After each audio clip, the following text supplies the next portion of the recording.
Oi.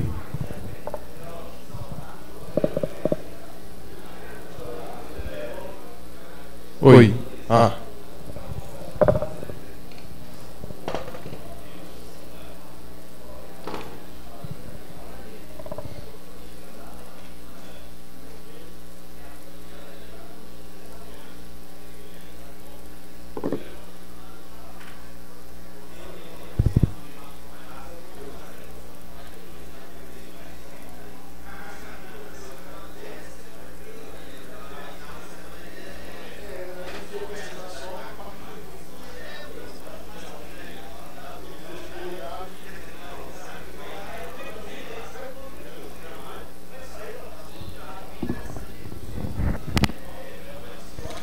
Bom dia, pessoal.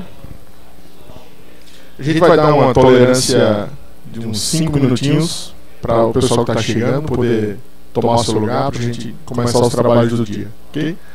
E por enquanto é sem SAP, né? Sem, porque os franceses não estão aqui, não tem audiência internacional, vai só em português. Mas... Nicolas agradece. Good morning, everyone.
we activate the subtech. Good morning, everyone. Bom dia a todos. Bem-vindos ao segundo dia da Escola Franco-Brasileira de Big Data em Cidades Inteligentes. Welcome to the second day of Big Data and Smart Cities Franco-Brazilian School. And our first talk in the morning is from Professor Ivanovic from IFRN. I'll let him to introduce himself. And first, we only have to registrate thanks to Professor Ivanovic to accept our invitation. And now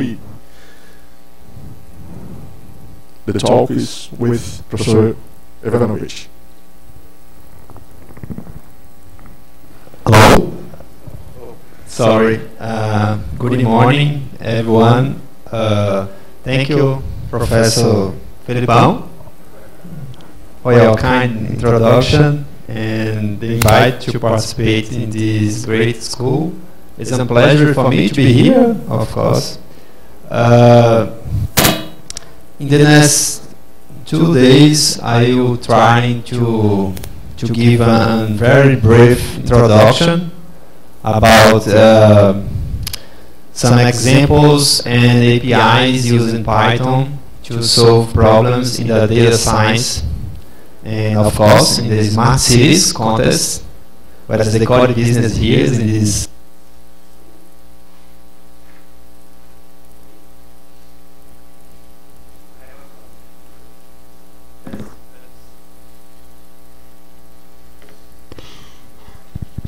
Oi.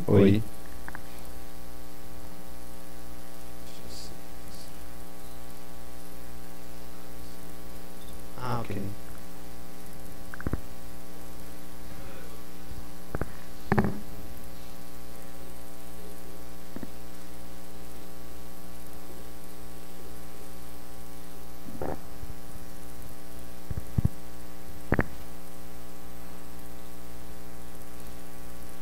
Okay, that's okay.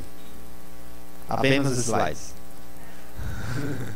So, I hope you have fun in these 2 days, because I'm trying to bring a hands-on proposal here.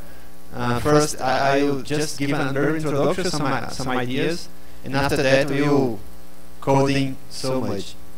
So, let me give a little bit more about now our expertise involving data. Now, a research group 10 years ago started developing some technologies, more specifically drivers, to connect in different industrial communications protocols in the oil and gas sites. So 10 years later, nowadays,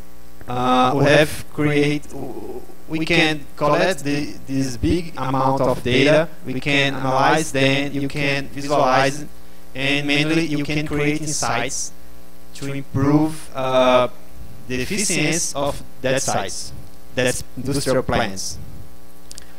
The students of our group created 2 spin-offs, the LogUp and the Logic companies. These companies today develop some solutions that have been installed, that solutions in more than 200 places around the Brazil, around the industrial places, which Petrobras is the main partner of that solutions. So, more recently, 3 years ago, the Institute are coming, the Digital Metropolis Institute, or IMT, at IFRN, was discussing about creating a project, an umbrella project, to integrate as many as people as possible. So at that time was chosen the smart city as a topic, because smart city is a natural multidisciplinary topic. So it's so easy to connect different guys with different expertise. It was created the Smart Metropolis project in my opinion, this is not a typical research project. This is a movement to try to transform the city. And in our case, of course, it's a movement to try to modify Natal. This is very difficult, no? But the project has it's organized in different work packages. Each work package has leading with different duties. For example, we have a work package to lead with the data analysis, another one to study meters, another one infrastructure and implementing applications and sensory. The last one I have been coordinating in the last 3 years. Basically, we developed 4 initiatives. That's one. The first one is smart metering. In that initiative, the guys developed a hardware that can measure the energy. Just to give a context, in the last year, the IFRN, the energy bill of IFRN was around 23 millions of reais, approximately 7 million of euros. It's a lot of money. Using this hardware, you can identify the bottlenecks in the infrastructure, and we're trying to reduce that bill. Suppose that we reduce 10% of the bill, are around 2 billion of reais. It's a lot of money. So, in the smart parking initiative, now our colleagues are developing some algorithms and solutions to use cameras and sensors in a hybrid algorithm to identify if one spot is or not occupied by a vehicle. The public security initiative, you are using some computer vision algorithms to identify plates, vehicle plates. So we embedded this software, this algorithm, in a mobile phone. You can just put your mobile phone in front of the vehicle, you can get the plate. In another solution, we embedded this algorithm in a dash cam. So you put the dash cam in front of your vehicle, back in the mirror. If a car crosses the field of the camera in your vehicle, in real time you can detect if that car is stolen or not. We intend to install this in the policy car very soon here in Natal. Another initiative is smart fleeting. This is, I love that because I believe that today the killer platform is the mobile phone, you know.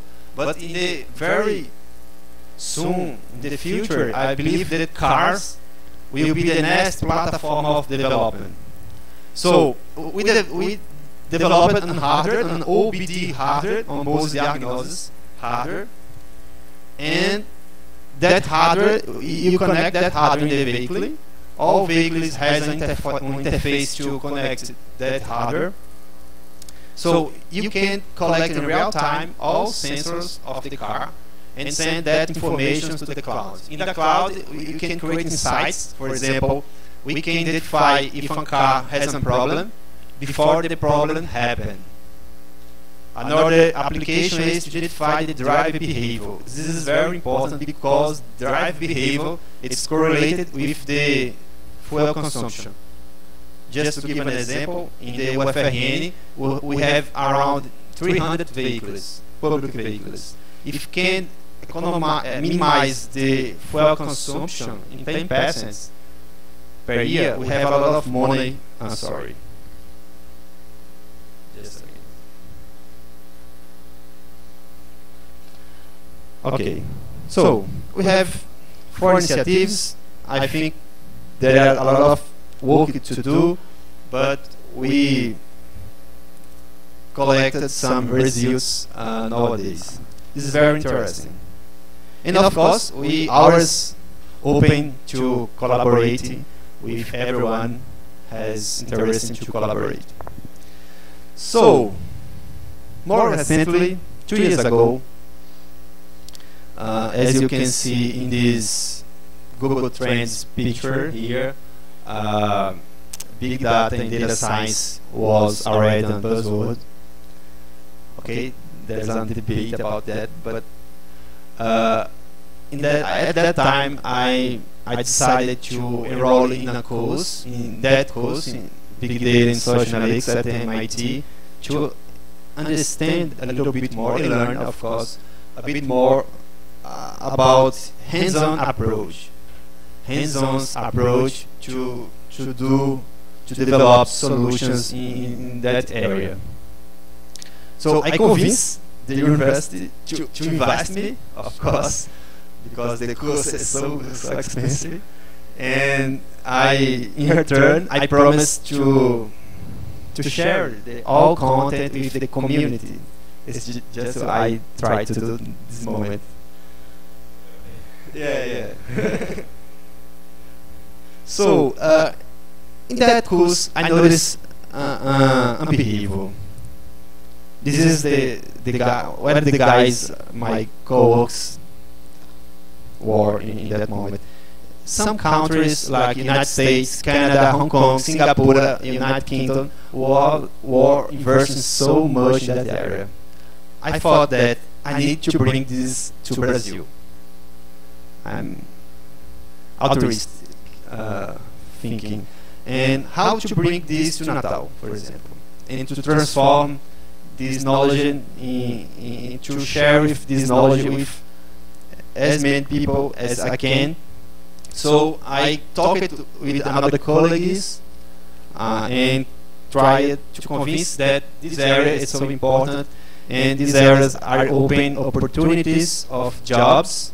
This is very important. So with my colleagues we created last year a specialization course in big data that students in picture in front of the IMD are concluding this course at the end of this year.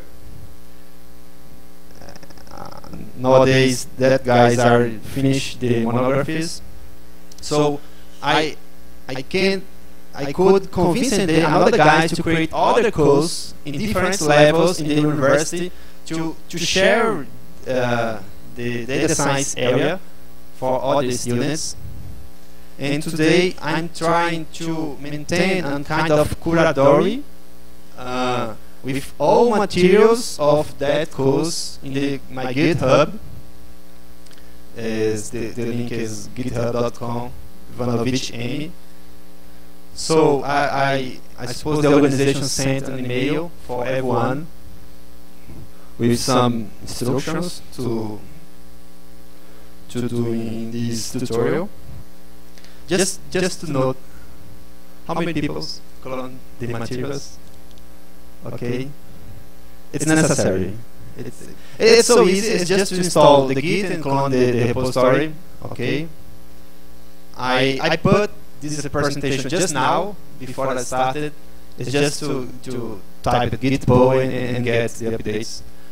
I will try to do another one exercise just at night, and maybe tomorrow you can see it. Okay. The idea here is less storytelling and more story doing. You know, I try to use a hands-on approach, but before we started, I would like to give brief words about an interesting scenario you have seen nowadays. That is the data science wars, in the good sense, of course. In the programming language perspective, today we have a lot of languages, programming language that can be used in this area, but R and Python language are two of them that are gained so preeminence in the recent years in the community. So the decision to choose one another is very personal, depending on you, depending on the project. Are you touch?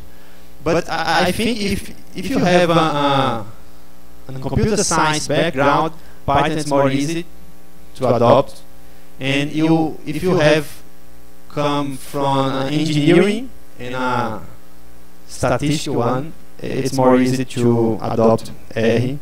it's so close to some platforms like MATLAB and Scilab. So if it came from engineering, it's more easy, in my opinion, of course. I chose Python because my students come from computer science background. It was more easy for us.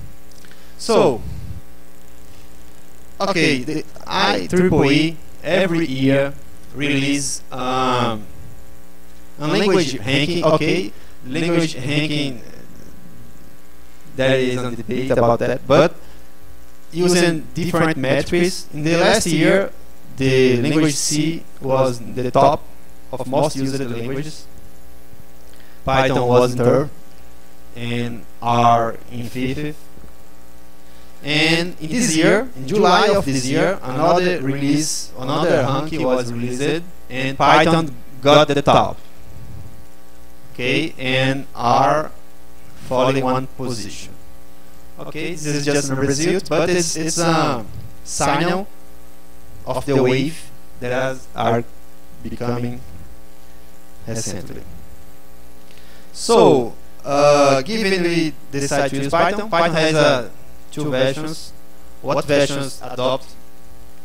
In my opinion, I believe the Python 3, the version 3, is the future of the language, but we have a lot of APIs implemented in the legacy version, that is the version 2. Okay, talking about the architecture we will supposed to use in this tutorial, I chose Anaconda. Do you know? Anaconda is an interesting project in open source. It's free, it's multi-platform. You can install Anaconda in Microsoft, in Windows, and Mac, in Linux. It's so easy to use. It's just to surf in the link and install. Just a minute, just a show here some details. It's very interesting. I think that this tutorial will be more successful if everyone trying to do the examples.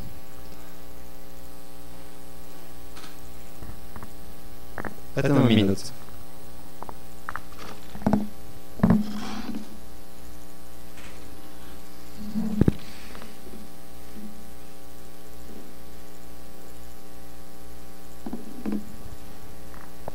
So, here is the Anaconda website. The link to download it's just in the corner, upper corner, right corner.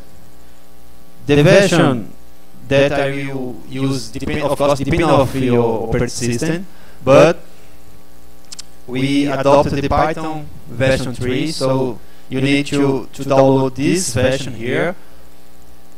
The installer, it's a little bit larger, almost 600 megabytes, but today I think it's not a problem.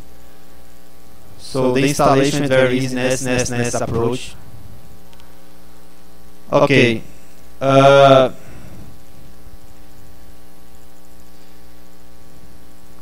Why Anaconda? This is a good question. Anaconda, it's a good platform to make analysis in data science because Anaconda support many programming languages, many tools, and Anaconda has an environment manager that makes to install new packages in a flexible way. It's just to type it conda install in the name of the package, and of course it's better MC-DAO. And of course, Anaconda support the Jupyter project. Jupyter project it's a way to programming in a website, in a browser, just to type it, the code. Jupyter is a kind of mix of code and rich elements, including, I think, the Google released in the last week a new project that uses Jupyter. Let me see here the code. Colab. I think it's Colab Research Google. This is a new project of Google that has with target to touch machine learning for everyone. You just need to have a browser and program in the browser. The notebook is in background of these solutions. So let me see in a practice what is a notebook Jupyter.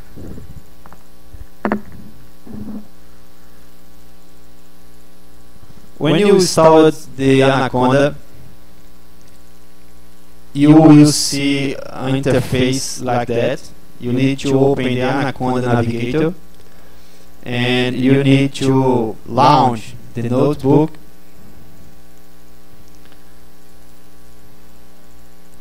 After that, on browser and open, of course, just open the repository here. So let me see. I think we have a problem of the resolutions here. Okay. No problem. We adapted. Okay, we can create a new notebook here, new Python 3. Here is a notebook. It's very easy. For example, it's similar to Wikipedia. I don't know if everyone has experience with Wikipedia. You have cells here. Each cell has a different type. For example, this one is a code. You can type it literally code here. For example, just a minute. Let's create a hello.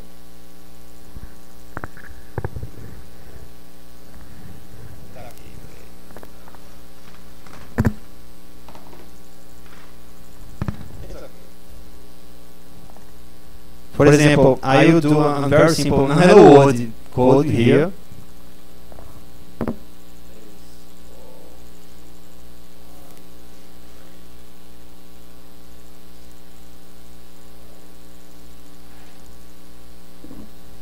This code is very simple. You can create a loop here and for in a range. So when I execute this cell, you can see the results in the browser. To execute this cell, you can do it in two ways. You can use the on button here, or you can use a shortcut that is the Shift tab. Shift return, Shift enter. I'm confusing here. Okay, you can see the result. You can do some documentations here. You can create a cell up or above, below, above or below. In this case, we create a cell above here, insert cell above. You can, in this case, is documentation. You need to change the type of this cell to Markdown. Markdown is a way to similar to GitHub. For example, if you don't know everything about Markdown, here has a good documentation, help, Markdown, and you can see all commands in Markdown. It's very simple. In that example, we are using just change the size of the font, for example. This is a test. And execute the cell. Okay. So this is a notebook. This is a hello world, okay? We will do more complex example, of course, is just to see the potential of this solution. Okay, let's return to this side.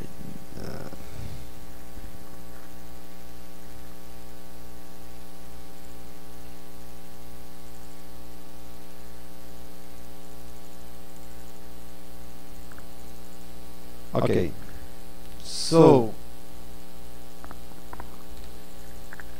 Jupyter is acronym for three languages. Ju come to Julia, P Python, and R. So Jupyter is a project for that translate the three languages.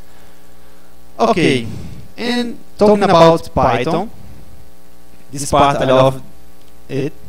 Python has a lot of packages and APIs to deal with the data. This is just an example what some of them you can use in this tutorial. The baseline of Python package is the NumPy, numeric pi, and pandas. This one is more to mathematical and algebraic one, and the pandas create a data structure to deal with the tabular and tables. This is very efficient. The Keras scikit-learn and TensorFlow are packages to deal with the machine learning algorithms that are so good. Matplotlib, Seaborn, Bokeh, Plotly are good packages to create statistical visualizations. The Folion and GeoJSON, GeoCoder, and Leaflet are good to create maps. We will create a lot of maps in this tutorial. Maps about Natal, I'll talk about this. If you need to collect data in a non-structural way in a website, you can use the request, beautiful soap, and scrap-py approach. And the library NetworkX is one of my favorites. You can do network analysis approach using graph theory. It's so important. It has an applicable in many scenarios. Okay, this link summarizes diverse examples where you can do graphics using 3 or 4 lines of code. This is very interesting. This slide is shared in the GitHub. You can copy that, but it's just to surf in this link and to see examples and try to reproduce them. It's a good reference. So, and the challenge, you don't need nowadays to pay a lot of money to learn about data science. You have a good places to learn. I just to cite I put my favorite ones. That is the Silicon Valley University, the UDusty, the Data Camp, DataCast. That is places to learn in a very easy way. In the Data Science Academy, it's a proposal which targets as touch data science in Portuguese. This is a good solution. So, and another important things, thinking about reference, is who to follow. Nowadays, the world is crazy. You know, the university is not more the center of knowledge. Wasn't it? Today is not. The knowledge today is the internet. So we have a very opportunity to learn about data science, and I like to see the Shiraz Raval as a YouTuber. Yes, a YouTuber to learn data science. That guy can minimize a complex topic in a simple one, just to code in some lines. I recommend the guys that want to look him. The another one is the professor Andrew Ng, is a global guy, very known. Andrew Ng was one of creator of Coursera, and in the 6 months ago was the data science chef of Baidu. Andrew Ng maintained an excellent course in Coursera about machine learning, deep learning. It's very interesting. And I'd like to share the Mário Filho. Mário Filho is on the top 10 guys in the Kaggle. Kaggle is on site. It's on site for competition in data science area. It's very interesting in website. So to end, I'd like to share this picture. This picture is in that link here in the right corner. Was created by guys in the data camp. That guy is trying to do an analogy with the periodic table in chemistry, where you can find amazing links about diverse things. For example, in the first column, you can find the place, course to learning. In the second one, you can find boot camps, competitions. In the third one, conference, you can find public data sets, algorithms about machine learning, and so on. This is very interesting. So, in this tutorial, we have some challenges. The first one is we'll need to collect data in a variety of sources, in data files like CSV or JSON files, in API, tests, images, social media, maps, sites. So you really need to consider this variety. And I'm trying to keep the data science pipeline like this picture. This is not a rule, okay, but I'm trying to following ones just to maintain a certain methodology during the exercise. So first of all, we will need to collect the data, clean it, then analyze using now arsenal of algorithms, visualize, interpret, and the most important thing is intervent. It's the final step. Okay, now just to introduce the agenda of the next 2 days, I think about to bring to this tutorial problems related to Natal, in our city. The first one is an ongoing project, the Open Data Natal. This project is started, I think, one year ago, but the project has some challenges. That is, the Natal staff available the data for everyone. We need to finalize these challenges. We need some libraries like Pandas, Folium, Geocode, and Heatmap, and we'll try to define the correlations between the geographic distributions between elementary schools and kindergarten in Natal. Maybe we can finish this in this morning. Tomorrow, probably, we will lead with the 2 problems. The first one is about the population estimation of now state, Rio Grande Norte state, using the data of the IBGE. And we'll do you create a choropleth maps. This is very interesting kind of maps. You can organize Natal in neighborhoods and to identify different behaviors in each neighborhood.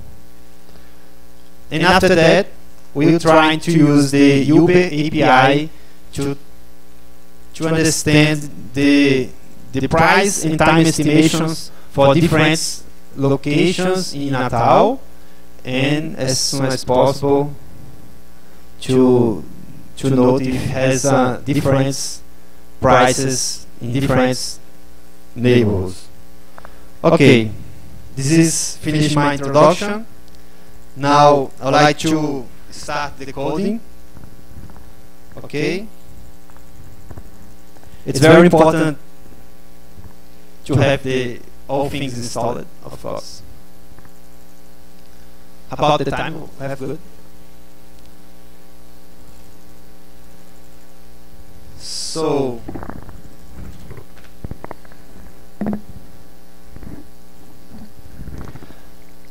like I said before, all codes, all materials are shared in this GitHub .vm. In this repository, we have all materials, fr-br_school.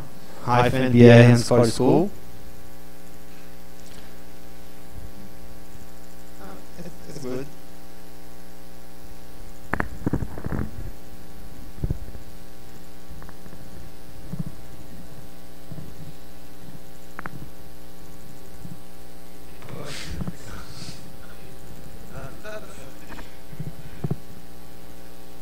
Okay. Yes. It's okay, no problem. No problem. Thank you. So, in the first example, we will lead with the Open Data Natal. I will just open in the repository, just a minute.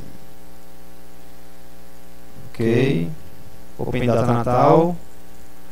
I will open the notebook here.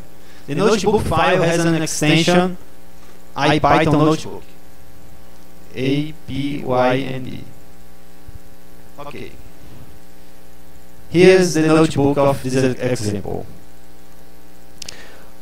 We have the Open Data Natal project in this link here. Let me open. Unfortunately, it's in Portuguese, so the project. But I will try to translate the codes. I translate the columns and so on. We have different kind of data about the budget, about the education, infrastructure, mobile transportation, and so on. I'm focused on education because the time, the tutorial has just 3 hours. In education, when I click here, we have a lot of information. My motivation was to study the difference between the elementary schools and kindergarten, public units, of course. So, where is the data set? Here, Escola, schools and CMAs. Schools is the elementary schools, and CMAs is the kindergarten. Português creche.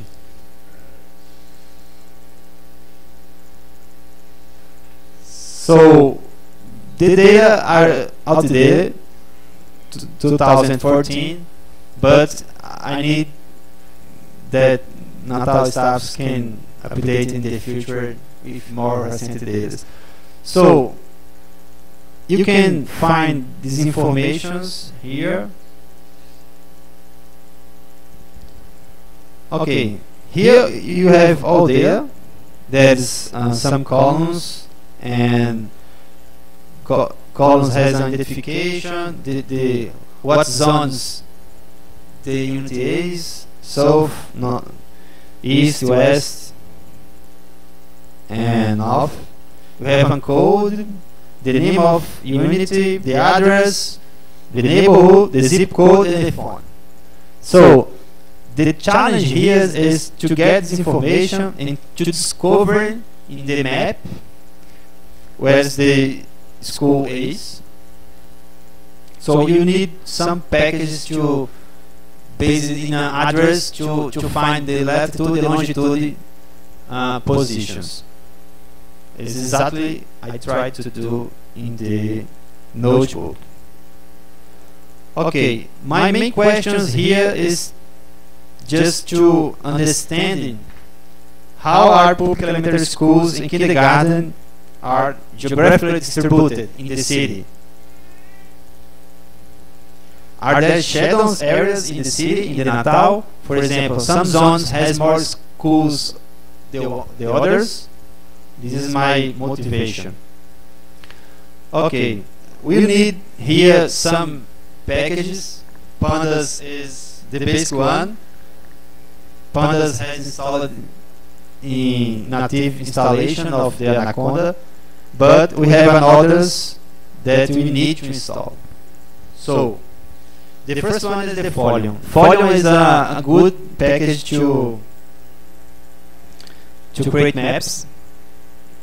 We need to install Folium with using the environment manager. It's just you just need to type it conda install the name of the package in this terminal. For example, here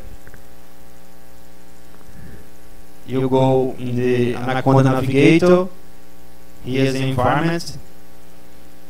In the root environment, you need to click here in Open Terminal.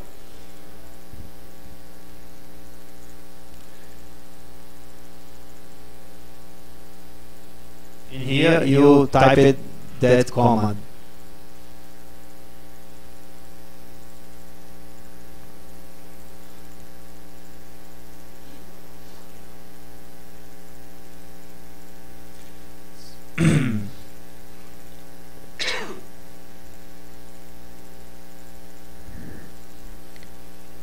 In my case, it is installed. No?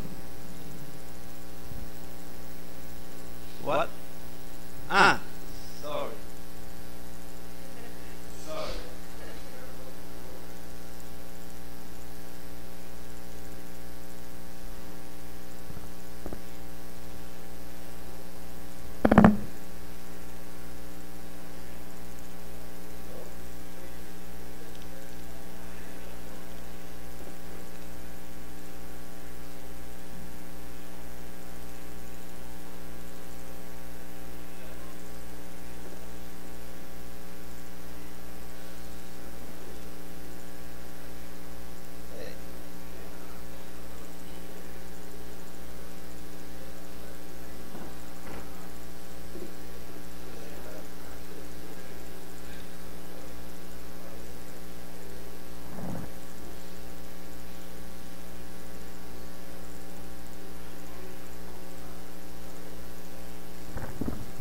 Okay, in my case, all packets are already installed, no? But to gain time, you can install this package in your machine. So another package we will use is geocoder. Geocoder is interesting because you just pass in the parameter the address, and the API return the latitude and longitude about that address. TQDM, it's interesting to make sure a progress bar in the cell. If you have a loop, you can identify what stage of the loop are in that moment. So here's the code. Of course, the first step, I think the type of the size of font is good. It's enough.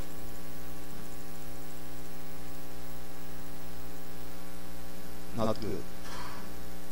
Okay. The first step is to import in the package, of course.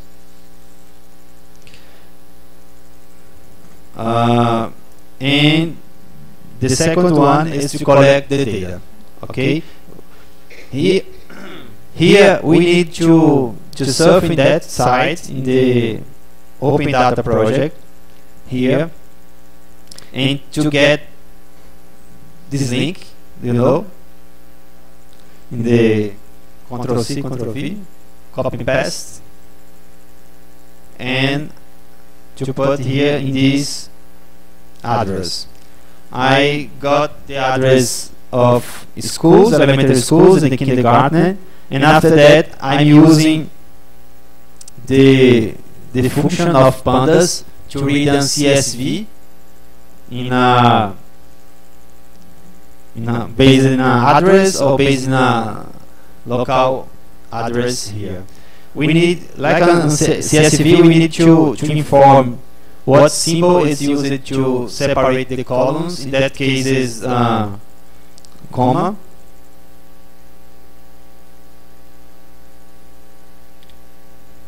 So after they import the data, we need to do an exploratory data analysis to know how to identify how the data are. The first analysis is to see the columns of the data. In this case, the columns are in Portuguese here. I'm trying to translate to English to flexibilize the tutorial. Here, the first column is the zones of the Natal, of course. The second one is ID. We have the institution name, the address, number, neighborhood, zip code, and the phone. Okay. You can to see and to understand the size of the data set. In this case, we have 72 rows and 8 columns. It's small data, of course. It's not big data, but small data is good to learn too. There's a command in Pandas very interesting, named info. Info show basic informations about the data set. Here we have the type of columns, the size of columns, and the size of non-null values. Null values is a problem with leading with data. We need to find a way to lead with missing values. So in this case, the number it's important because the number is related to the address of the school. So Pandas has a very useful function named head or tail, depending on you would like to analyze. In head, you can print the first 5 rows of the data set. In this case, you can see the first rows here, and you can see the data. On the other hand, if you change the head by tail, you can print the tail of the data set. In this case, you can see that the last ID is 71. That is, we have 72 rows. So we need to do the same thing to the elementary school, the kindergarten schools. And here, this is a boring part of the analysis, but it is important. Okay, the head 2, and after that we need to count how many units we have in different zones in Natal. So here we can, first of all, of course, you need to print the unique zones in the data set. There's a very interesting function to that is unique. With unique, you can print the unique values in a specific column. In this case, we take the data set dot column if you want, and after that the method unique. So you can print all unique values of column zones. Of course, we have 4 zones in Natal. So east, west, and north. Okay. So Pandas has methods to pivot tables and group by tables in a very flexible way. In this case, I would like to count how many units we have in each zones. You need to pass what table you want to pivot. In this case, is the zone. You would like to have this result here. you have the zones, columns, and the different unique values of the zones, columns, and we would like to count the occurrence of, in this case, different IDs for each type of zones. In this case, we count using the column value, in this case ID, and the aggregation function. That is a function that we use to group bind that elements is the function count. So you count the elements. We have the results to kindergarten and the elementary schools. As you can see, we have a little bit difference here in the north zone, for example. We have more elementary schools than kindergarten. So, but the difference is not so big. It's just 7, the difference of the units. Here is 34, here is 27. Okay, this is just an exploratory data analysis of the data set. We need to do more complex analysis. The next one is to prepare the data for create maps. The first of all is you have some problems here, but some address, if you put all data set here, some address are missing, like none, not a number, and some numbers of the address also missing. So you need to lead with these problems before you take the final data set.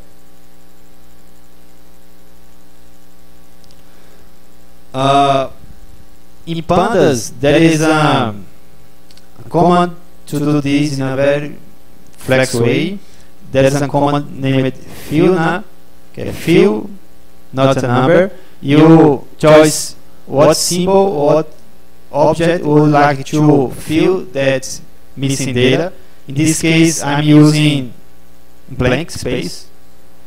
So I will find in all rows in the column numbers, and I will change the missing data by a blank space.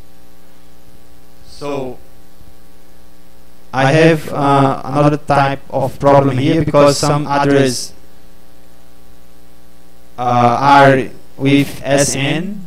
In Portuguese would be sem número, or without number. We need to exchange the symbol with a blank space too. So we need to proceed in this the same procedure in kindergarten and elementary school. Okay, I'll execute that, and after that I will verify that we have kindergarten info before.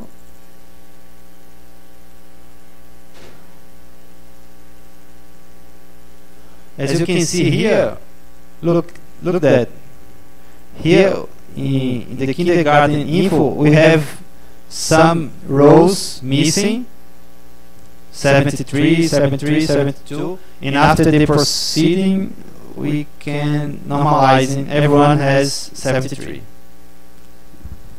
This all work was just to change one row.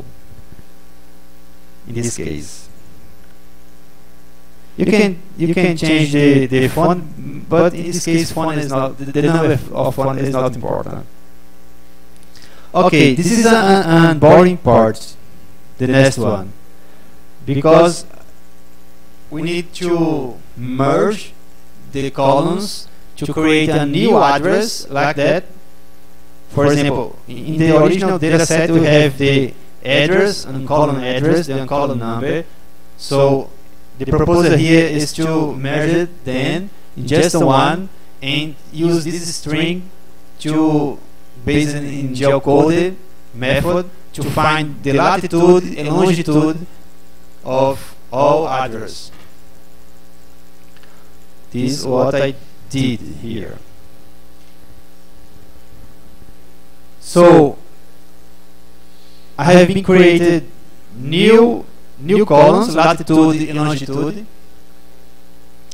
and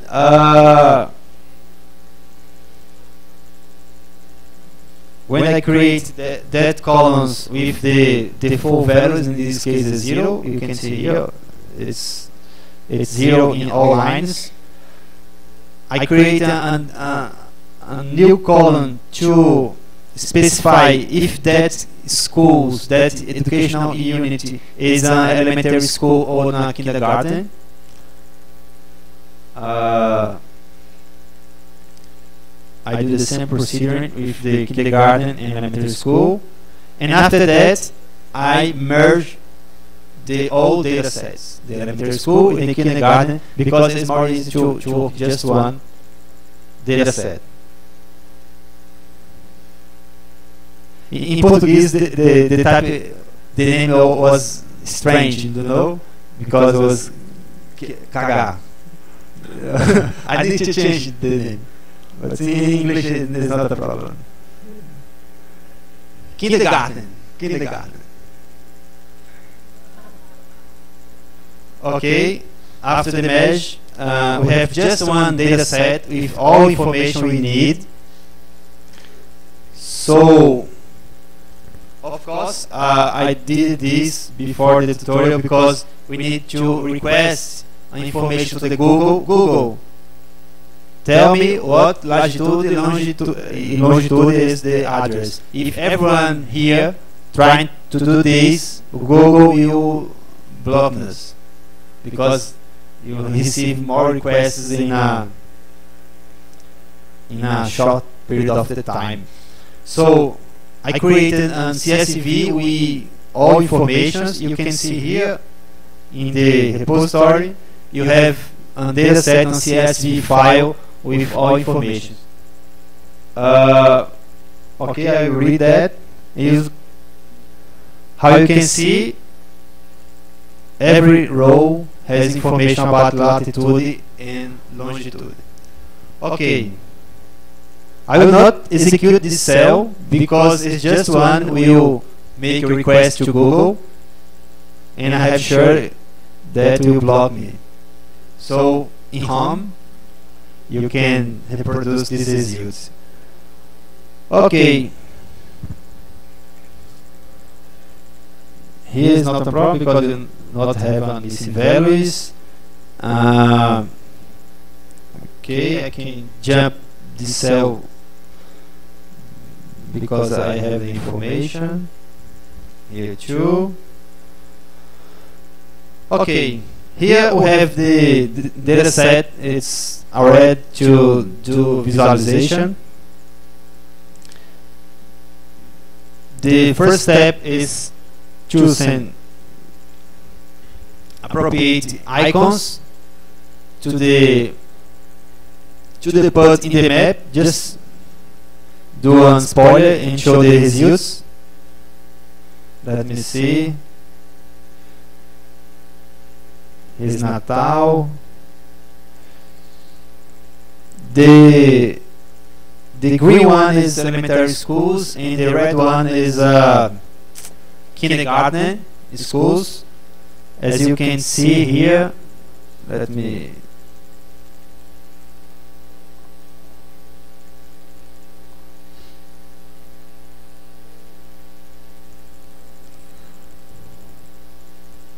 This one is not good. So, in a first analysis, the schools are spread in a fair way, but we need to analyze in a more details. So it's very easy to create a map like that. You need to first of all create an object of type volume, a volume map. just to pass the location that you would like to start it. In this case, I put Natal, of course. I will in the Google Maps and calculate this latitude and longitude, of course. And I create here a dictionary just to make difference the elementary schools and kindergarten. And I create icons. I get icons in public repositories just here. It's so easy. You just need to navigate in this link, choose an icon, for example this one, and take this information and put this information in the method. Okay, so let me execute here. Here's where the magic is do it. You need to loop in all rows of your data set. You need to collect the latitude and longitude here, the latitude in one position, the longitude in the same position, the same row. You need to create an icon. You need to get the type of that school, if it is elementary or kindergarten. You choose the icon you want, and you put a pop-up. A pop-up is very important because I don't know the name of the schools. You need to click here and show the name of the schools. That exactly the name of the unit you have in the data set. So on graphic, in a first impression, it's difficult to do, but it's so easy to do. If you can to show this for the management or the Natal staff, you can create, you can make a decision about, I don't know, about education more easily. So the another motivation. Okay, this graphic it's beautiful. You can visualize the information, but I would like to do a heat map. You know, heat map with it's more easy to identify the concentrated areas and differentiate between the elementary school and the kindergarten. So there is the folio has an interesting function to create heat map. You just need to pass as parameter the schools you want, and the heat map can be executed. Let me see, just execute here. This is a TQDM. This is progress bar. Okay.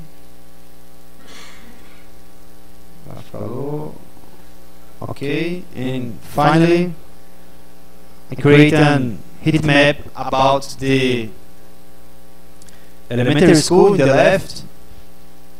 In your case, the elementary school is the first one, and the other one is the kindergarten. As you can see in Candelaria, the neighborhood of the IFRN is Tirol.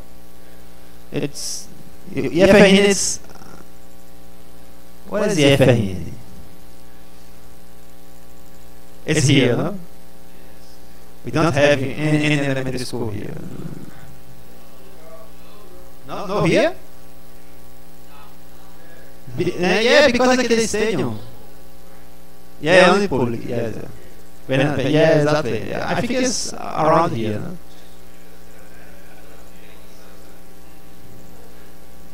Here's IFRN. So in the north zone we have a heat map because we are in the summer now. I'm very full joke.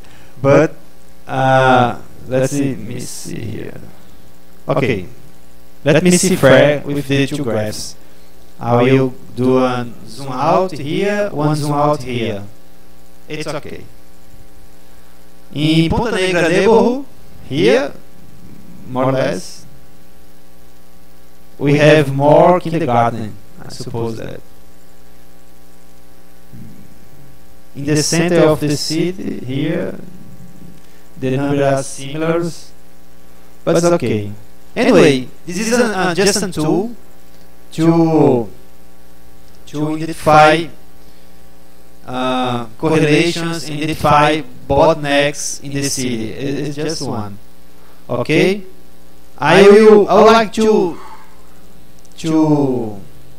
create a challenge for everyone, because okay, we have this code. You can reproduce it. It's so easy. It's just to see the code and understand. Of course, in this moment you can't do everything, but we have I have a motivation. So in this project we have a data set, a very interesting data set about the internet access. You know, because internet access is nowadays is very important to elementary schools and kindergarten for everyone. So the challenge is you create a similar graphic, but now consider what schools has internet and what schools haven't internet. Okay? Let's think about that. For example, you have a data set here, units with internet access. You have the name of the school the same way. You have another column, has or not internet access. It's so easy. The challenge is to do the same things and to create a heat map of these information. Okay? The challenge is to do this until tomorrow. It's so easy. It's possible. Okay. Challenge is released. The organization will give a prize.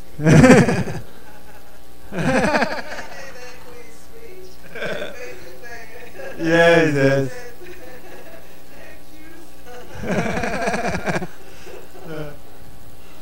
So we have time for a little bit more minutes, 15 minutes. What do you prefer, to give time to try this exercise or to show other things? I think it's better to show, show maybe. If I have time tomorrow, I can show another examples. I think it is good. Okay. Let's go to the next challenge. It will be population estimation. Okay.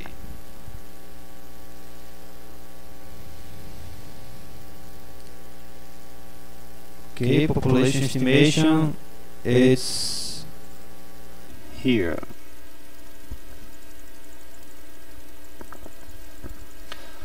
Okay.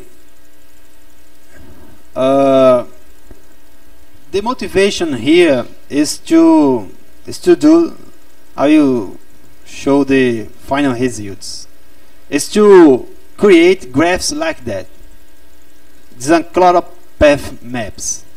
This is interesting because you can identify the cities and another details. You can create polygons using JSON, GeoJSON files, and if you can't draw the areas with the different colors, you can identify bottlenecks based in specific metrics. My first motivation was to identify the top 10 cities in the Rio Grande Norte state regarding the population. Of course, Natal is the big one. Just show the results. If you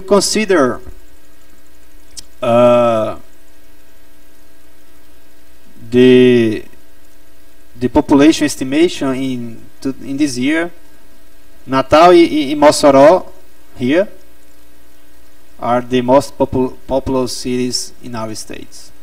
But you have others. So I tried to create, I'll explain the code, of course. I just show the results to create motivation. So I see the data set and market the top 10 cities in the Rio Grande do Norte. The top one is Natal. Natal is big one in population, but Natal is small in size. When you compare the Mossoró, you know, Mossoró here, what is the size? Natal has approximately today almost 900,000 people. The second one is Mossoró, 300,000 people. The third one I think is, I don't know, Parnamirim. Parnamirim when the almost 250,000 people. My hometown here is Currais Novos. Is in the top, in the ninth position, has almost 45,000 people. In Caicó, it's so close to almost 70,000 people. Okay, the idea here is to create an static maps where you can visualize interesting metrics and to understand and to make decisions in a more flexible way. Okay. Let me see another results. So here is Natal. Tomorrow I will show in detail this code. Is just to create motivation. What I did here, using the same approach, I divided Natal in neighborhoods, and I spread 3 points in a random way in each neighborhood to analyze, of course, after the price of the Uber in these places. My hypothesis is that some neighborhoods has overpriced and overtimes of the Uber in Natal. So if you when I did this example, I discovered I don't know anywhere about Natal. First of all, Natal has 36 neighborhoods. Who know the name of all neighborhoods in Natal? It's difficult for me too.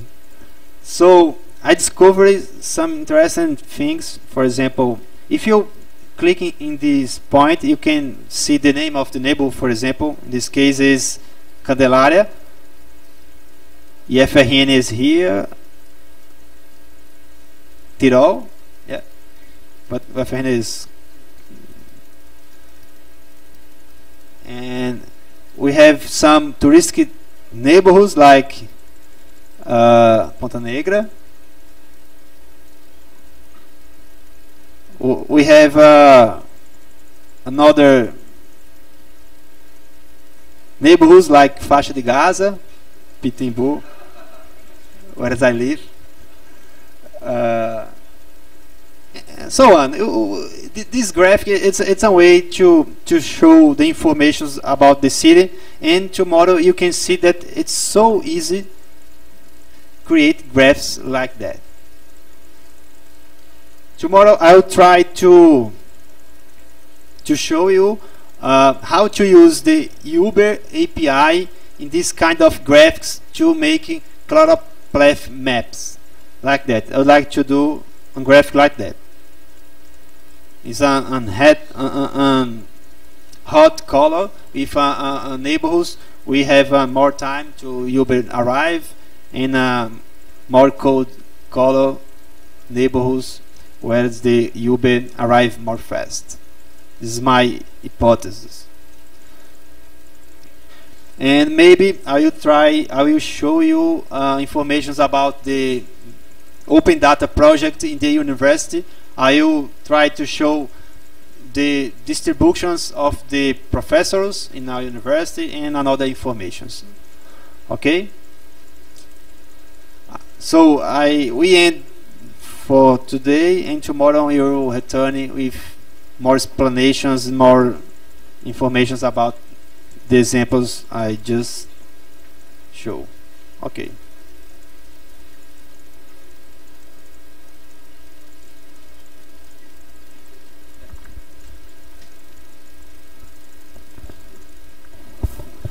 All right. I think we have some time to questions for today. Any questions? Yes. Of course, I know that for pedagogical reasons, this is quite manual. How do you scale up? Yes, yes. To scale up this one, we need to database infrastructure background, of course, using some solution like Hadoop, Apache, Spark, or something else tools.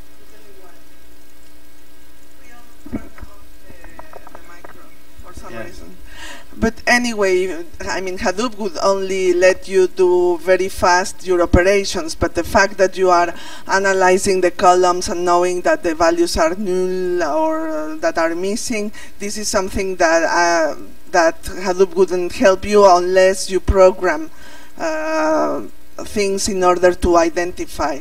So the process would be still very verbose in terms of cleaning the data and being able to address this such a complex thing in real cases. Do you have hints on how people are trying to address this, not in a manual manner? This isn't challenging, you know.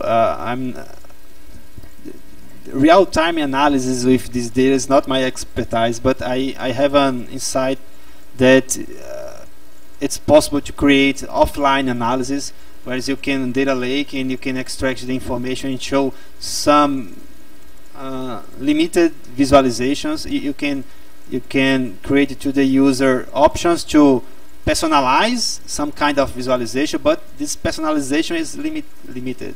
I think I can be wrong, but it's what I believe. You're welcome. Another question?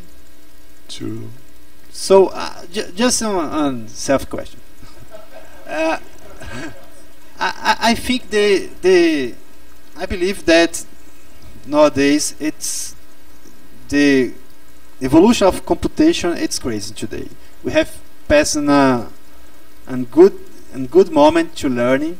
It's easy to give your first steps. Of course, you need a mathematical background to create innovations models. This is true. But I think it's in 2 or 3 weeks you can to learn about a new API. You can to reproduce some results. There are a lot of tutorials in the internet about how to do this. So I think today is not skills to do. I don't know. I think the materials are shared in the internet for everyone, and you can learn so fast and fail fast too. But I think we have a good moment to learn. This is my message. I would like to share for everyone. All right, a reflection and a provocation to the audience. Any questions more? Should we finish this time? There's a lot.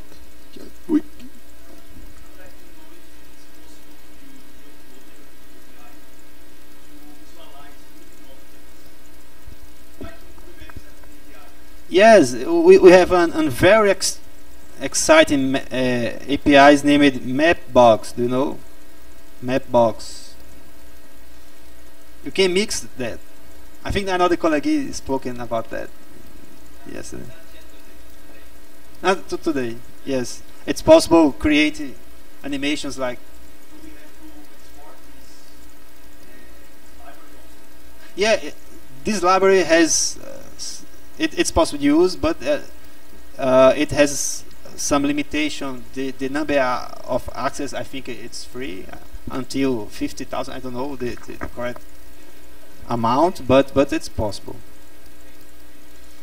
You need to watch the tutorial this afternoon to learn about that.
Yes.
Welcome back, everyone.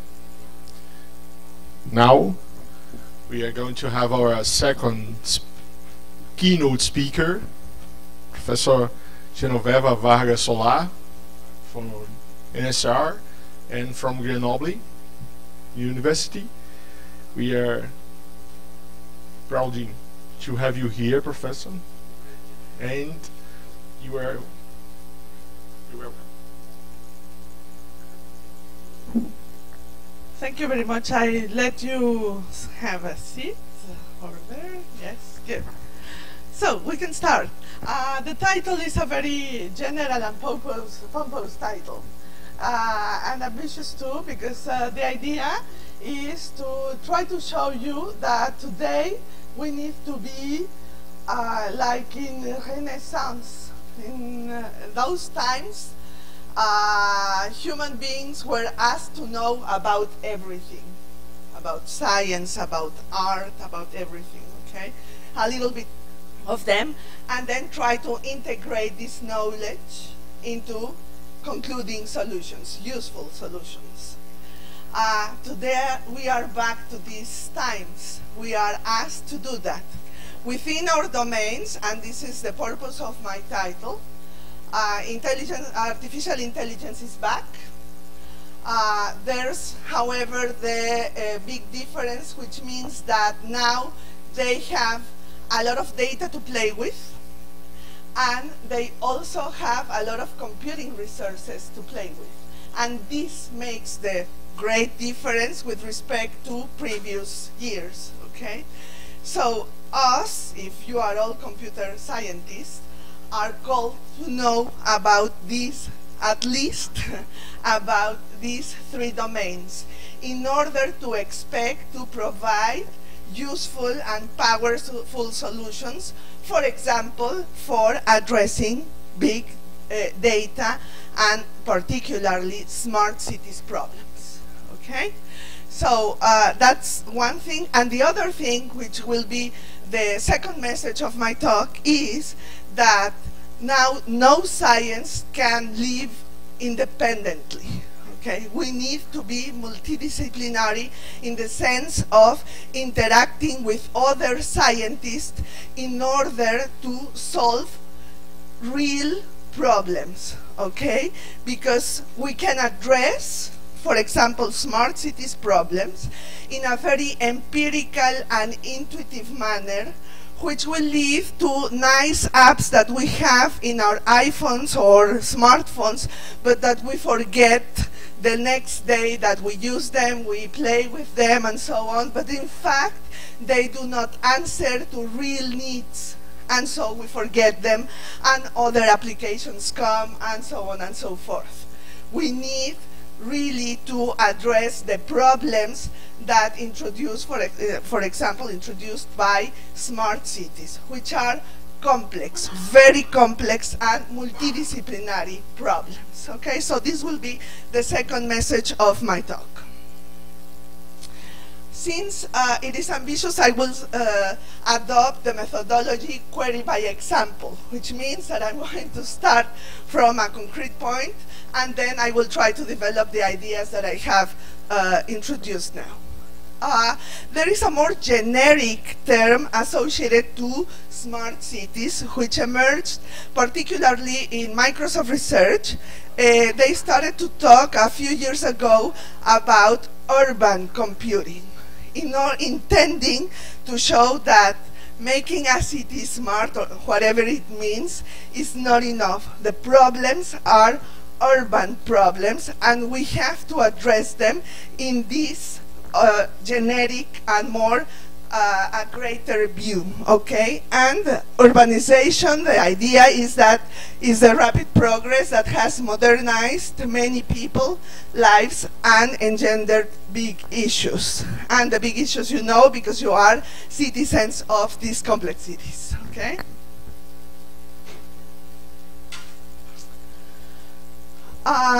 If we want to be very computer science oriented, we can start with data.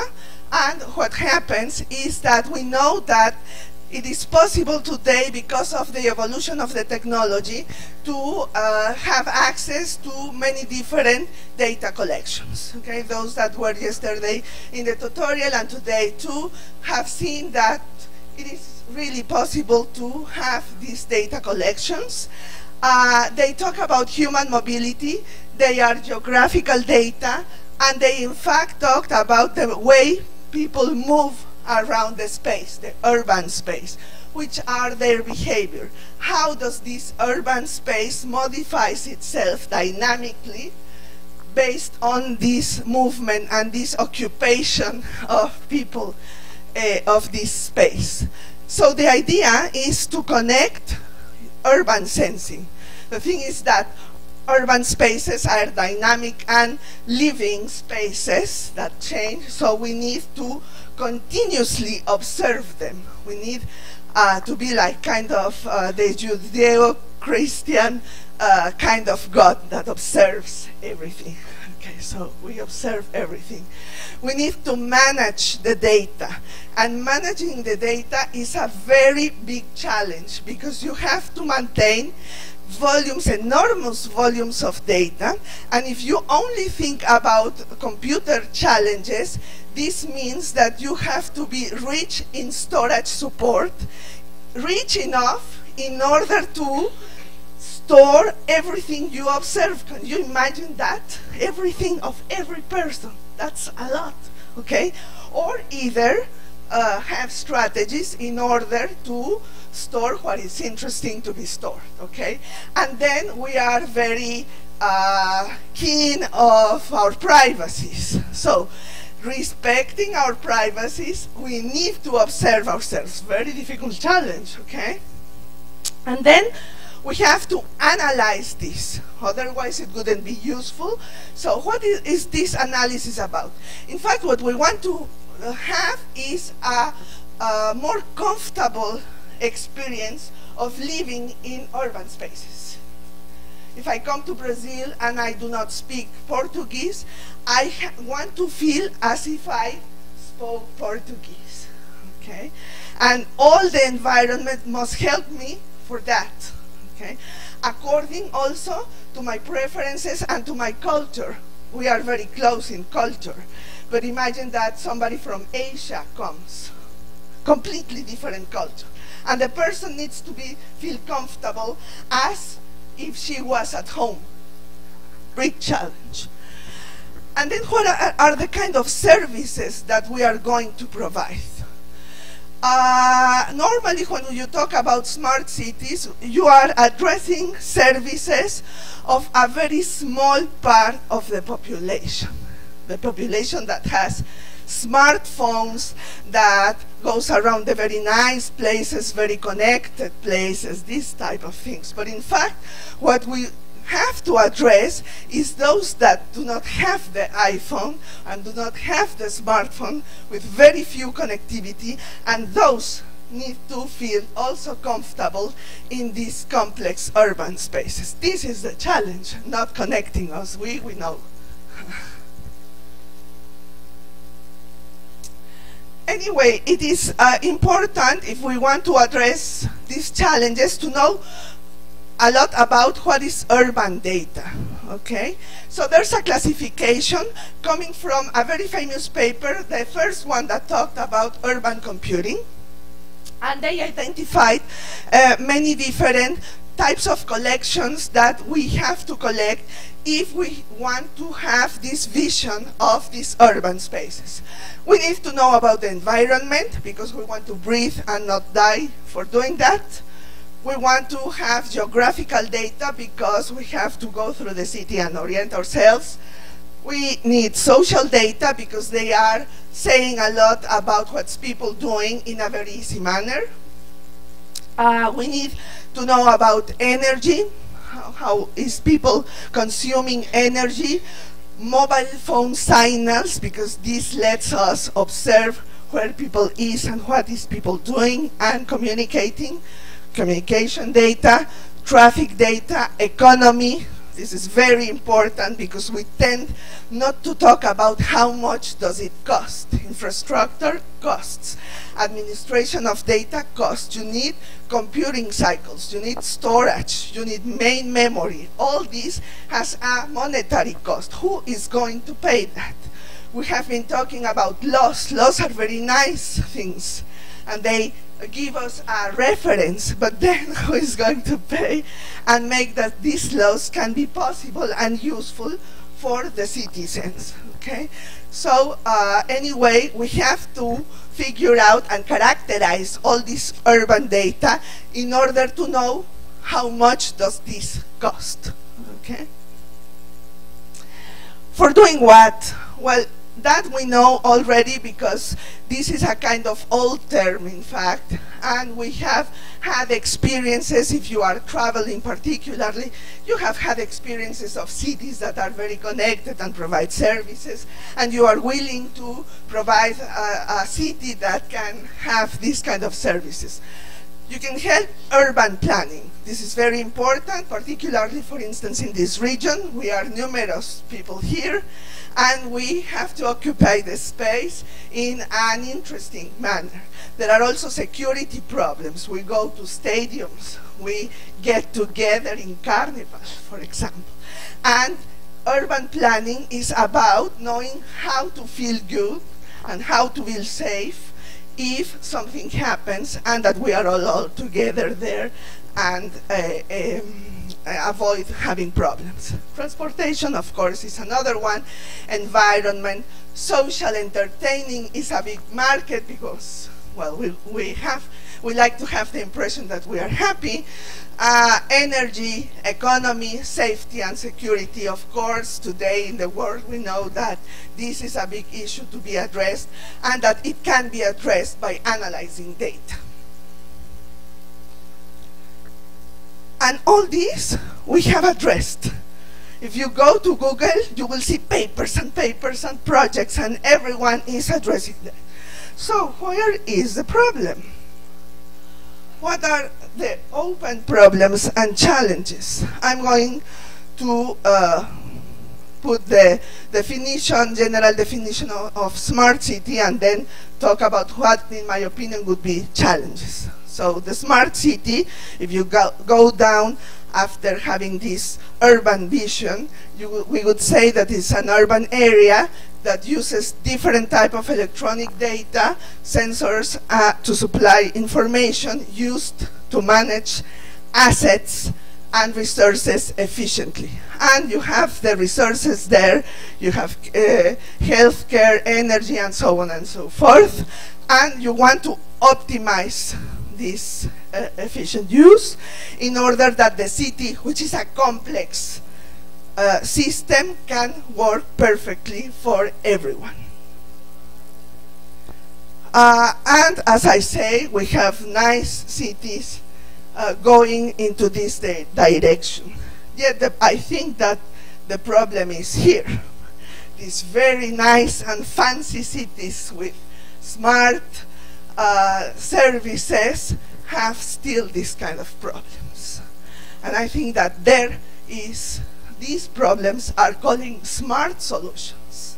Where is technology there? How can technology do something about this? And this is Europe, okay? The Europe that you would like to visit, well, there you have it.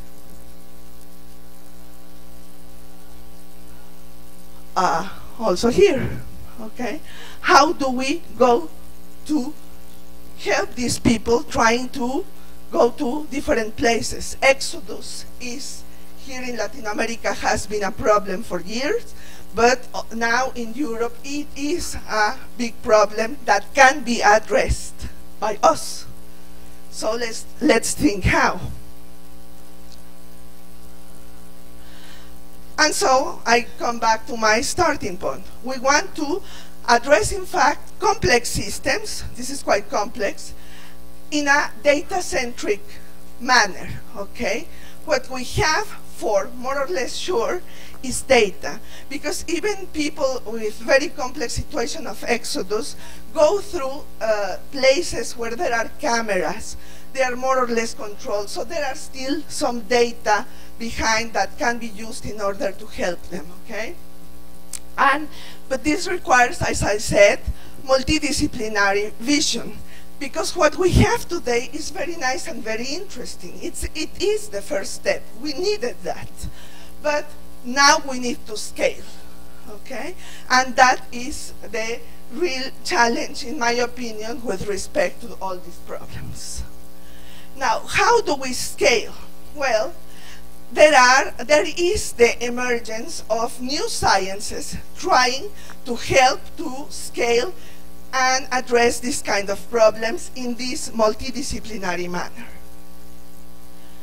And these sciences are emerging out of the boom of the big data buzz that is going already down. And after this boom, these sciences started to appear, okay? Of course, there is data science because there was a very big challenge in order to deal with these data collections. And we saw that we needed to develop not only particular solutions in order to manage the data that we could do already, but we needed a real methodology, scientific methodology, that could lead to an intelligent and efficient way of managing the data and putting the data available to those that wanted to use it. Then there are other sciences that started to see that an opportunity having this data available. And the common feature, if you want, of these sciences is that they are experimental sciences that saw in the digital collections a way of experimenting, okay, in a very large-scale manner. And this was social data sciences and digital humanities, okay? For this kind of sciences, which had the vision of the social problems, they performed experiments in a very reduced manner, okay, very artisanal manner. But now they have the data, so now they can experiment. And so the opportunity is there. And there are other sciences that have their own position with respect to the strategies that can be applied in order to analyze the data. Of course, very soon, even when the idea of big data started, we knew that statistics was a very important element to analyze the data.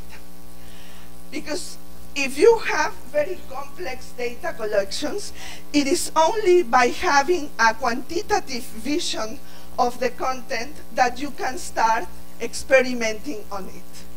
And in order to have this vision, you need to apply statistics in a very large-scale manner, but it is still important. So there are sciences that say, okay, let's try to apply or revisit the way we apply the models, the statistical models, in order to understand the data.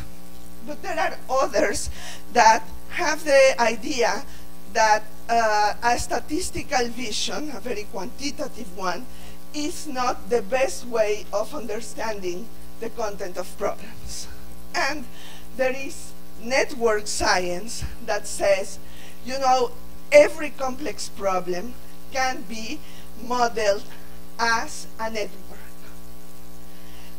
The only challenge is to figure out which is the best network model in order to apply it to the complex system. Okay? So network science is all about determining which is the best network model, whether it is a multidimensional network or what kind of connections it has, in order to model these complex problems. For all this, data is the backbone, and the idea is to conduct experiments, drive hypotheses that can lead to valid solutions to models, simulations, and understanding. Okay? But look that, for example, particularly in social science and digital humanities, you have the background of the methodology of old sciences, but it is just that they are revisited and applied to this data-centric vision. So the idea is to develop methodologies that weave data management, greedy algorithms, and programming models that must be tuned and deployed in different target architectures. Why? Because you might remember your good old days at school when you wanted to experiment. And in those days, you know that in order to set an experiment, you need to start small. You set a small experiment with a very controlled context. Once you can master your experiment in these controlled conditions, then you go up and up and up until you become an industry, for example. Well, this is the same. When you experiment digitally, your setting of experimentation is a computing environment. So you might start on your computers, like today, you start figuring out how tools work, what kind of data you have, and then once you control that, then you deploy in a cluster, then you deploy on an HPC data center, and so on and so forth, and then it becomes realistic, okay? So look that you need to develop from small to big and be able to deploy your experiment in these different architectures. We that are doing computer science know that this deployment is not an easy way to, you come and you deploy in the HPC and it works directly, no. But still, that's good because that's a challenge, that's our work, okay? And in order, what are we going to do if we do an X-ray of this idea? In fact, we have to weave three big things. We have to consider the data and master the data with all what implies around. we need high performance if we want to scale to realistic solutions. And we also need artificial intelligence in a very broad vision of it. Okay, in fact, what we need is algorithms, and we need to know exactly what they do, which are their characteristics, profile them, in order to determine which are the best algorithms for a particular problem to apply in order to expect interesting solutions. And this would be a golden trilogy. Now, if we go back to the data, what does this imply with respect to data? Well, if we think only about data collections, first of all, we want to think about which data sources are we interested in. If we're just playing, well, maybe the provenance of the data source is not that important. But if we are really addressing seriously a problem, we need to know in which conditions this data was obtained. Otherwise, this will lead to faulty conclusions. And we also need which are the characteristics of these collections. Of course, we want to know how does it mean, or how much does it mean in terms of storage support in order to deal with it. Okay? If we are poor guys like having a normal computer and somebody comes with 1 petabyte of information, you might be very happy, but you do not know where to put it. Okay? So you need to have this storage thinking. Then you need to communicate, because of course you will deploy your solutions in different nodes, in different computers. So you need to know how much bandwidth, how much connectivity you have in order to deploy your solutions. How much you want to scale, and then where do you want to go? You might be interested only in having nice, clean collections so that people can use them. And you are going to share them, you are going to ensure quality, you might even have a business model around in order to give different services to different data consumers, and this is your only ambition. You could also be interested in going further and add more information to this data collection and provide this kind of knowledge. Even if it's a very basic one, it's still some kind of knowledge. So you could do that, or you could do everything.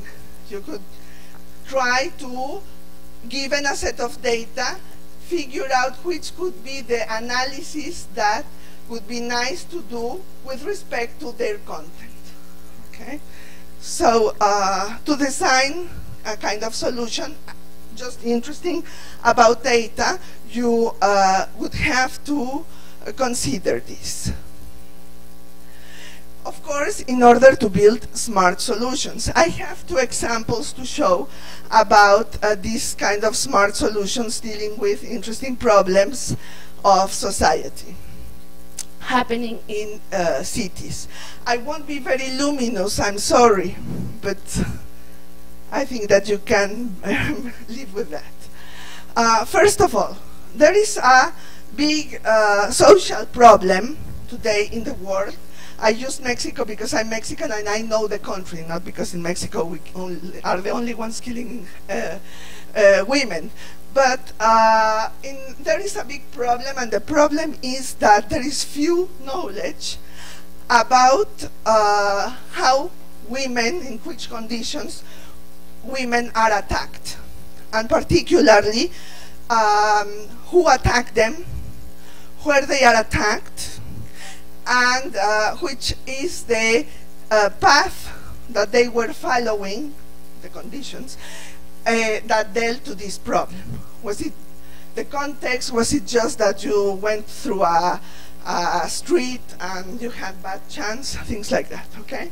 And so Maria Salgado is a feminist who is working on this problem, and what she has been doing is collecting all the news about feminicides.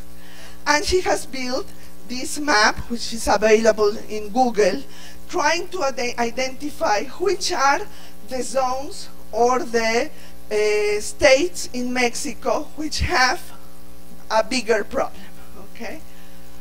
In order to alert and do other actions. Why? Because our government has too much to do, and women are not in their priority, and so they require to be helped with information so that they have the big picture of the problem.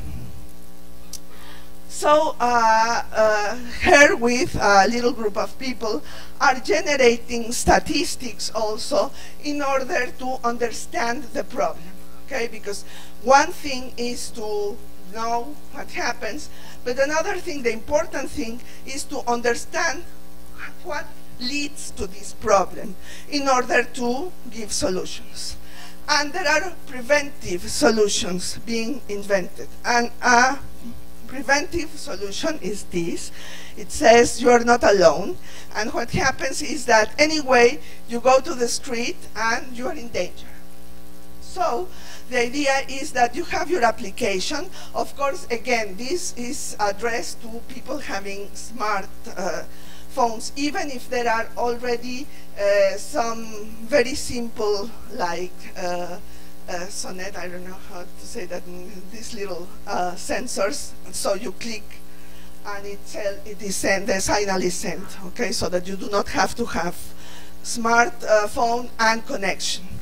And so you inscribe, and this does two things. This says that sometimes you only feel in danger, but it detects the zones where women feel in danger. And this is important in order, for example, a GPS, if you are trying to figure out how to go from one place to another, it can tell you, do not go through this zone because this is dangerous, okay?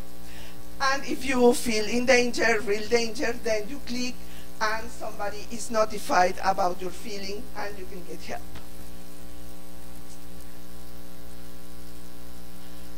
We ourselves, in our group, working also with the Barcelona Supercomputing Center, we defined a project called Concerns.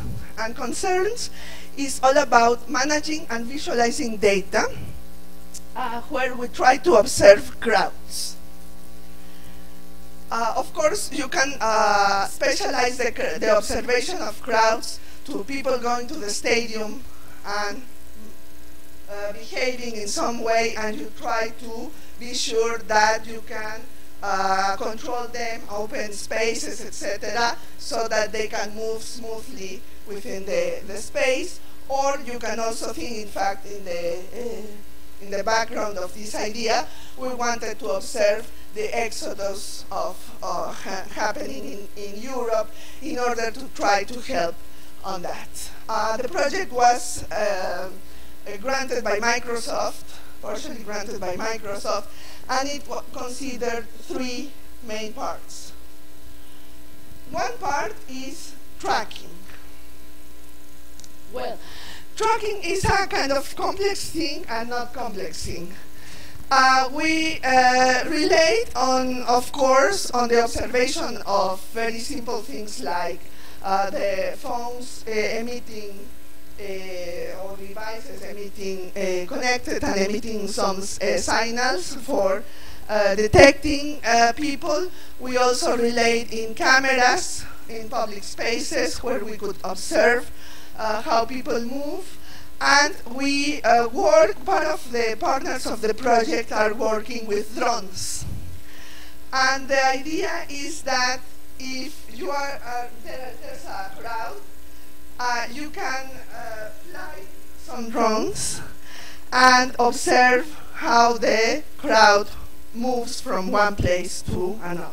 And in that way, you collect information. For drones, for example, there are interesting problems because data collection is possible, but then you have energy situations that you have to consider. Drones have very small energy available, so you have to play with that. So there are interesting fundamental research problems behind, but used in order to solve this problem.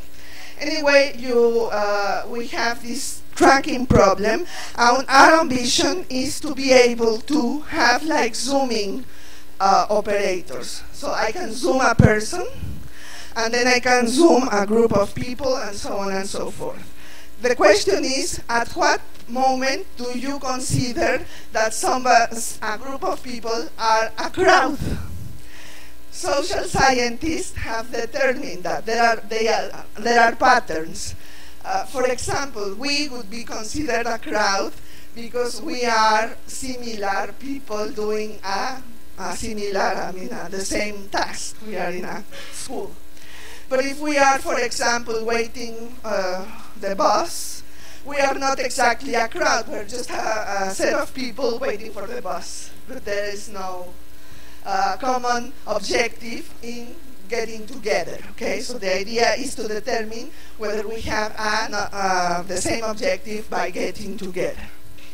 So when we zoom out and we see groups of people, the idea is try to figure out whether they are a crowd or not.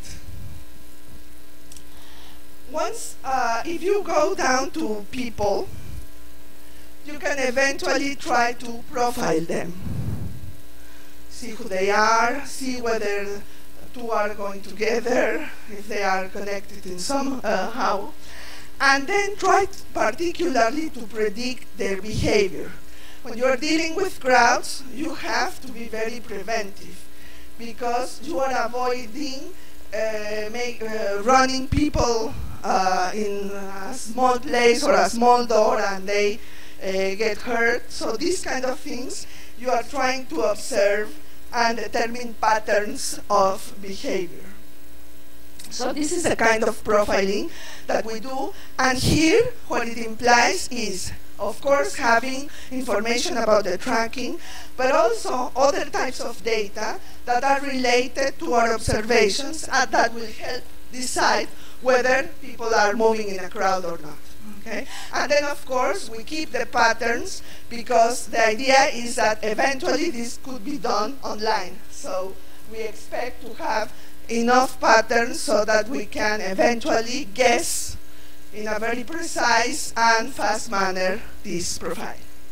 And then comes the analysis, which would be, are they moving this way? Is there danger in that way? And this can be done in two ways. This can be done post-mortem, which means that you provide your collection to a government, and they can start simulating and see what would happen if somebody does that. Somebody says, attention, there is a bomb. Everybody knows, no? And so what would happen? In which direction would people run? And what would be their chances so that they can find the exit, for example. And this is done with colleagues working in computer graphics, because the idea is to work with 3D representations, so that you can really simulate the space and have a good feeling of what is going on in that space. There are very interesting computational problems if we go computer scientists' vision. In fact, all these three tasks require a lot of computing resources that can be identified and can be deployed in two types of architectures. Everything that is analysis, statistic, can be done in CPUs, in many cores of CPUs, but in CPUs-oriented architectures. And for example, the computer graphics aspects, we use GPUs in order to have a very nice, smooth vision of the space and how people move within the space. And the problem here is that we have the same system sharing the same data that eventually come to main memory, but that are used by CPUs and by GPUs. And this normally creates a kind of overhead. So the challenge for us, that in particular me, that I do data, the challenge is to be able to organize this and have strategies in order to serve these two elements, so to reduce the overhead and have the CPUs and the GPUs the impression that they are working in a smoothly manner by using this data.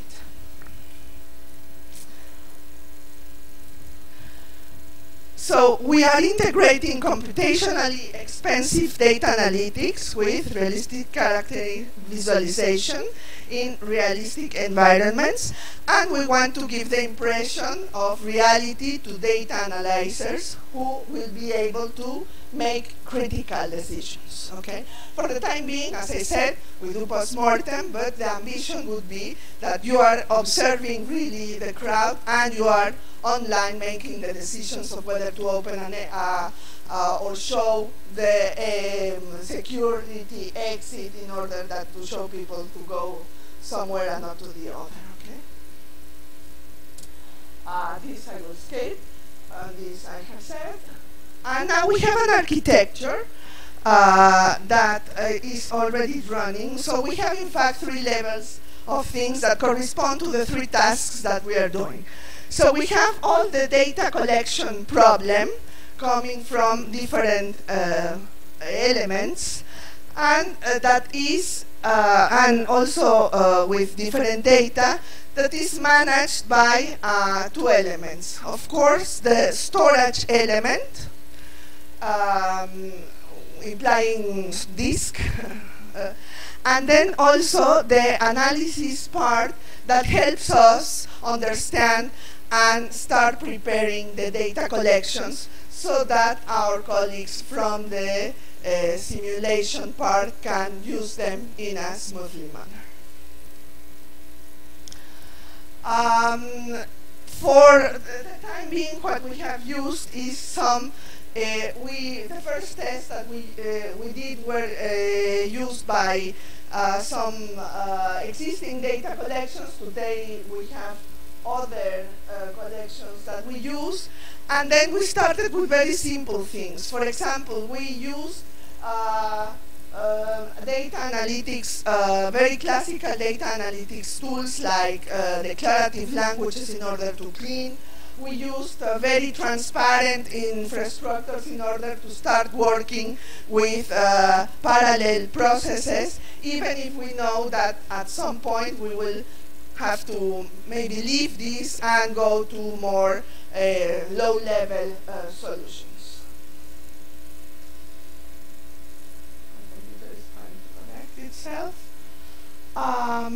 I will skip this one. Anyway, when you have 3D representations, you need to have the 3D representation of the space. And what we did is for a first prototype, we used cesium in order to build our space. Some conclusions about this project. We combine geotag data, online data. We visualize the crowds at the different levels of precision. And if we can say that we have a contribution in terms of computing science, the contribution would be this passing of data with specific strategies between these CPUs and GPUs, which is a very well-known problem in the area. The perspective is, of course, the data collection. So the drones have demonstrated to be interesting, but we need to have a better strategy in order to do that. We need to know and predict individuals and crowd behavior. And we would like to detect abnormal situations in the presence of specific events. In fact, what we want to do, when you are a crowd, and particularly when you have crowds like happening in the Exodus, there is people who you paid in order to help you go from one place to the other, or there is people trying to seduce you to do bad things out of money. And these people look like the others, but they are not the same. The objective of our project is to detect who belongs to the crowd and who wouldn't belong to the crowd in order to declare them suspicious. Of course, we won't be able to say this is a bad person, but at least identify who would be suspicious that needs to have more attention from police or whoever in order to have a little bit control and help people having the problems of going from one place to the other in a very insecure manner. In order to conclude, what I did is I will go back to technical and scientific perspectives that are related to this urban computing, but that you will see integrate different disciplines. A very difficult thing to do is to collect data. Even if we have data, this is a difficult thing to do. And many strategies have relied on crowd sensing. If we are all collecting the data and participating, we can expect to have good data collections, okay? The problem is that this collection might not be uniform. So this side is very participative. So they start collecting and producing, and they are not interested. So they don't, yes, it's cold. So they do not produce any data. So you have very representative data of one zone and nothing almost in the other. And for analysis, this is very bad. So you need to homogenize, have some strategy in order to homogenize your collections, okay? And this could be, again, done by the crowd, but anyway, you have to develop strategies to have this uniformity across data. And you can use, and many people have started to determine how to encourage. So I can give you cookies or whatever in order to encourage you to collect this data. Or do something else like sampling. Now, it is important to know that even if you have a lot of data, it will never be complete. So the conclusions cannot be complete. They are more or less concluding, but not concluding completely. So you can reuse sometimes some data that you already have in order to try to complete your vision. For example, here they describe the problem of knowing how many vehicles you have in the road. If you have the information about taxis, maybe if you reproduce a little bit the behavior of the traffic, you will have a more or less close vision of what is going on in your roads, because you are only seeing cars. The fact that they are taxis is just an accident of the experiment. But if you are, for example, determining at what time the taxi turns off the speedometer and she turns it on, then, well, you are only interested in the behavior of taxis, not of everyone, so there you cannot reuse data. You need a lot to index, so there is still room for doing indexing after so many days and years. You need to index and figure out which is the best manner to index maybe not only disk, but memory and other elements of your architecture. It is important to provide tools to explore the data. So today we will have a keynote on visualization. I will not go through this, but applying visualization techniques, applying analytics techniques only to understand the data is an important element to do, not only for smart cities, but in general. Integrating algorithms in order to analyze your data is also a very challenging thing, because algorithms have been designed to do the job, but not to work to another algorithm. If I did my algorithm and Elsa designed one, we didn't know each other. We never expected that those algorithms were going to work together. Okay, so this is also a challenge to be done. And then, of course, in analysis and prediction, it is important to have it that interactive. Because otherwise, I mean, you need an expert that could guide your analysis and your prediction. If you let things run and then have a result and then decide that the result was not interesting, this is losing a lot of time. So how to integrate this into your process? Some final comments. The how, I will not say because you have tutorials here and other people speaking. And I'm very happy not to say that because the problem is that you have so many tools that you can apply to solve the same problem. But I would say that there is the difference between being in academia and developing solutions in the university rather than not.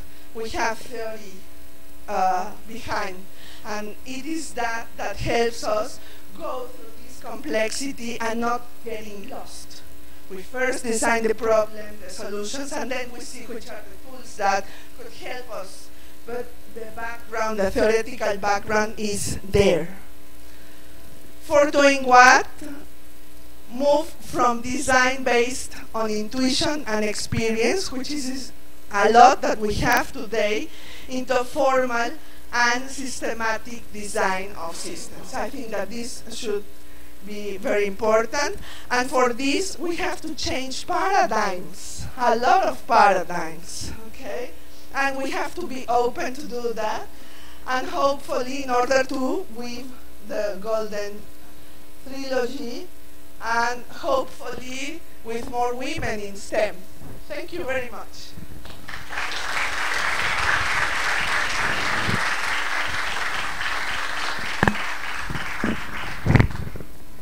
Thank you, Professor Genoveva. Now we have time for questions. I unfortunately have to ask you to come downstairs and make the question in the microphone because we are recording. Sorry. So, anyone to came down in professors? Elsa? I think it's okay. Thank you. Okay, I have maybe a very transversal question. In sociology, they don't agree on the fact that the behavior of a crowd is the sum of every people in the crowd. So how can you obtain a pattern of a crowd by just looking at each person? In fact, we are not defining the crowd as a summation of the observation of every person. What we're doing is to try to obtain more information from the people we are looking to in order to determine whether they are participating in a crowd, which is a kind of little strategy that helps us doing that. Because what we are trying to do is identify the patterns that sociologists already have identified.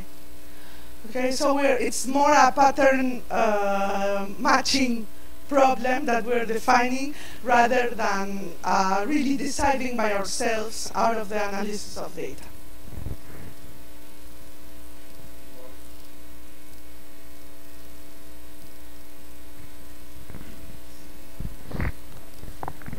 So it's just kind of an open question, but how do you see like the development of a solution and reuse of it? Because it seems that most of the time you have to work from scratch, bottom up. Again, so say that you develop a solution for Natal, can you apply in France or I don't know, in the United States or anything? So do you have any comments on that? Well, my comments would be try to consolidate, for example, data science. In data science, what people is trying to do is develop such kind of methodology that would help us balance between having general solutions that do not serve anymore and not starting from scratch at every solution. The methodologies would be, for example, if you are dealing with data, for example, for textual data, maybe from one collection to another, you will restart the process, but the workflow will be the same. So what you are asking is to have a platform where the workflow can be defined smoothly and in an easy manner, and then be specialized by, in an artisanal manner by the people that are developing the experiment. You see, so I would say that for the time being at least, it would be the platforms hosting the workflows that would be helpful, even if the activities of the workflow would still be somehow developed in an artisanal manner. I would say that until we do not use some methodology and we try to see whether we can generalize other aspects, this can be the most that we do for now.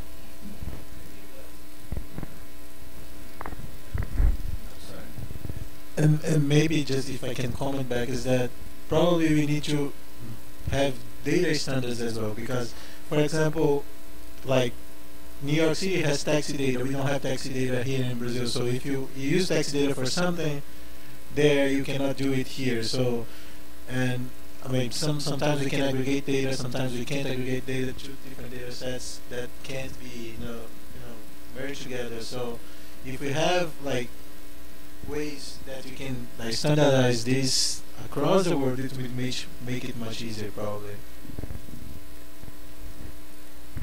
I would say that there are some countries where, for example, there is the organization of taxi companies, and at least you see that inside a country, this kind of professions could get together, and since they need data too, because this is important also for their companies, that they could get together with data scientists in order to adhere to some kind of standardization. And even if you have these small lakes of standardization, at some point you could imagine that it is international or whatever, or somebody is inspired from another country and so on and so forth, and in order to try to achieve such a kind of thing. In science, this has been done. For example, astrophysicists have worked a lot in standardization, so now they work more or less smoothly with their data, biologists. So this should be gone through the more, less scientific context and more to the more democratized now in society.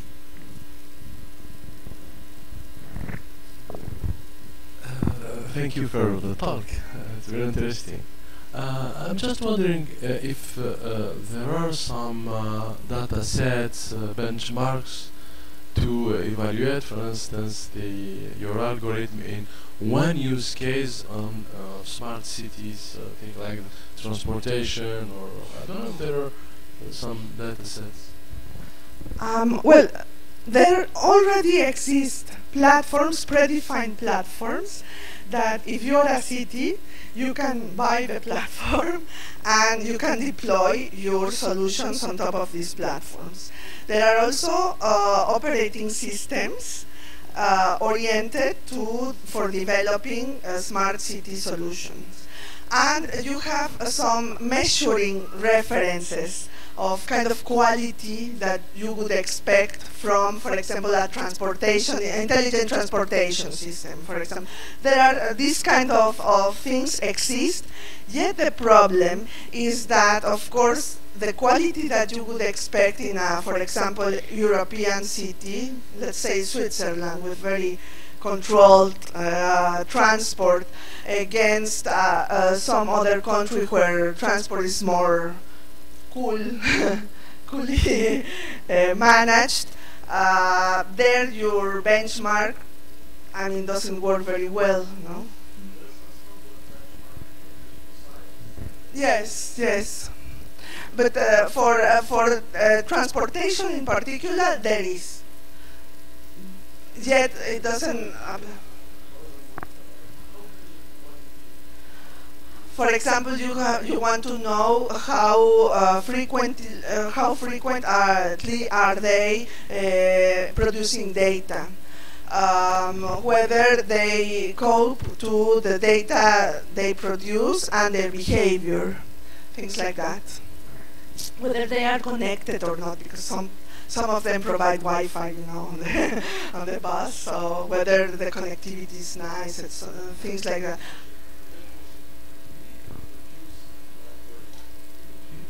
We need also bench. Oh yes, yes, of course. Yes. Yes, yes, yes. And this is missing a lot. Yes, yes, I agree. Yeah, yes. Yes, I see, I agree, yes. But there's room, those that are willing to work. Benchmarking is a very important domain to address, and it's very exciting. It combines technology, it combines also fundamental problems, metrology. So, metrology, yes, yes, yes, exactly.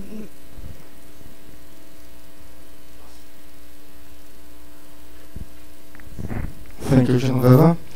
Considering the question of Newvan about generalizing specific solution, and considering the problem of feminicide in Mexico, for example, in South America we have similar problems. Here in Brazil, for example, we're growing the number of women that are killed. Do you think that the model applied in Mexico could be applied in the other countries, or do you think that we need to make modification in the data set or attributes that you have to analyze, considering the specificities of each country or each cities? Well, there is the feminist organizations in Latin America are getting together in order to build such kind of maps for all the countries here in Latin America. In order to have a census of this kind of problem. They are also, the first thing that they are trying to do is have a picture of the problem. And I think that this is necessary in all the countries in Latin America, okay? So in that way, in that particular problem, this can be applied in all our countries. Maybe here in Brazil we must translate to Portuguese, but besides that, this wouldn't be a problem. I would say that the problem would be in the analysis, you know, the reasons why this is happening might change, of course, and the kind of strategies that to be developed, of course, they would change, because in there our countries are different.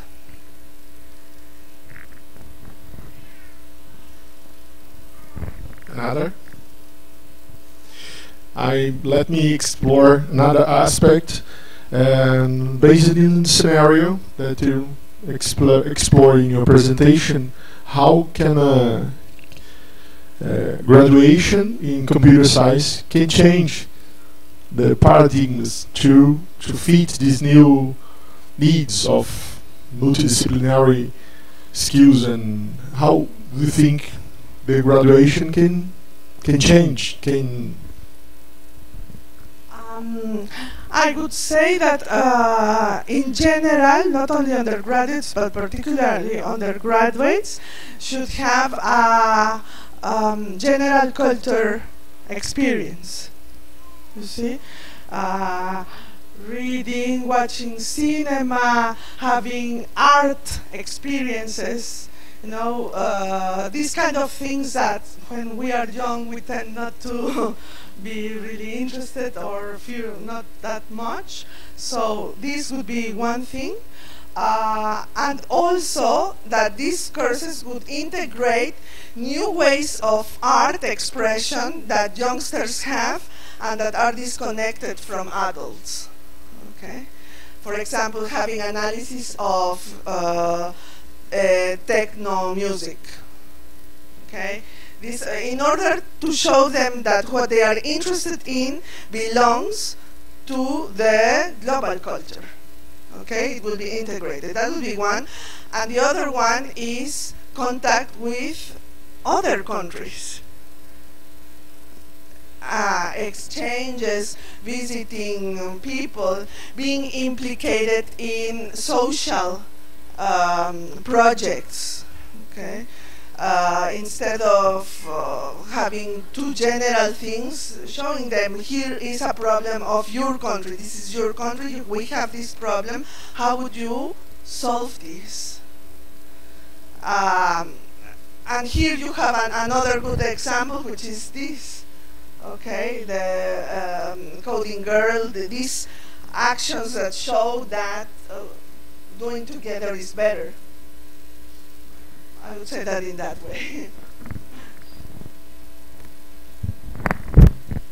Thanks again to Professor Genoveva. Now, here we have some gifts for you.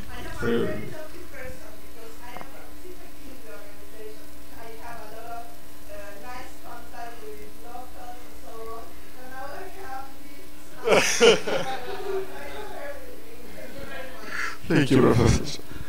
Now,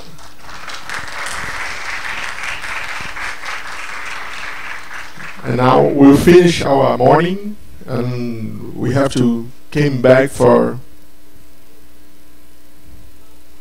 2. All right, 2 p.m. Right? I'll wait you here. Bye bye.